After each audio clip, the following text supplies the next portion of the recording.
তোরা তাড়াতাড়ি উঠতে আইছে একটা মারবো। মারবি মানে কারে?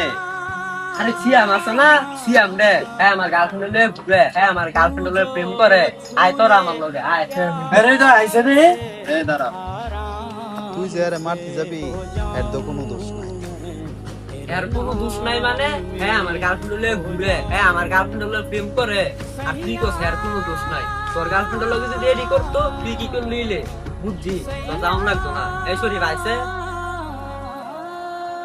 এই দাঁড়া, গার্লফ্রেন্ডের কথা কইছস? আমার গার্লফ্রেন্ডের নাম্বারটা তোর। তোর গার্লফ্রেন্ডের নাম্বার দিয়ে আমি কি করবো? যেটা কইছি তুই এটা কর, পরে তুই যা কবি আমি তাই করবো।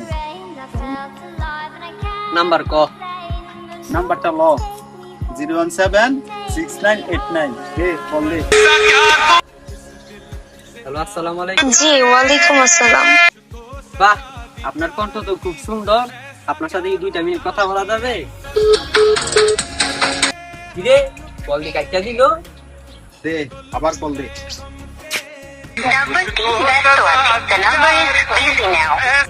কিরে আমার নাম্বার দিয়ে ব্লকও ফালাই দিছে। ওই দেখ কমাইছে। হ্যালো, থেকে কল দিয়ে উল্টা পাল্টা বলতেছিল, পরে আমি ব্লক করে দিছি।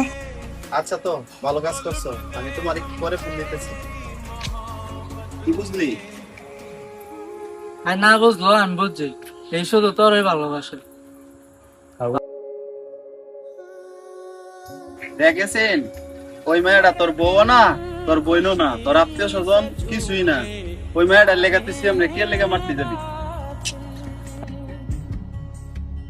মাইয়ার জীবন, মাইয়ের যা খুশি তা করবো। এতদিন তোরে ভাল লাগছে, তোর লগে কথা কইছি, এখন হ্যাঁ ভাল লাগে, এখন হ্যার লগে কথা কয়। ভবিষ্যতে অন্য কেউ রে ভাল লাগবো, অন্য কেউর কাছে বিয়ে হইব, এনা তো তোর অধিকার খাটানোর কোনো নাই।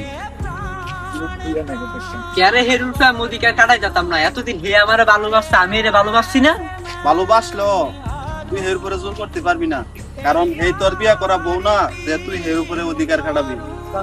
আজকা হেই সিয়ামের লগে কথা কয়, তুইও তো আরেক মায়ের সাথে কথা কবি। এই মাইয়া কি আইসা তোর উপরে অধিকার খাটাইতে পারবো? বিদায় কিন্তু ঠিকই রয়েছে, আবেগ দেওয়া জীবন চলে না, বিবেক দেওয়া। দেখেছি পাগলামি করিস না। যেই মায়া থাহার ওই মায়ের কাছে হাজার অপশন থাকলে ওই মায়া থাইকা যাইবো, আর যেই মায়া না থাহার ওই মায়ের যত চুরি করস না কেন ওই মায়া থাকতো না।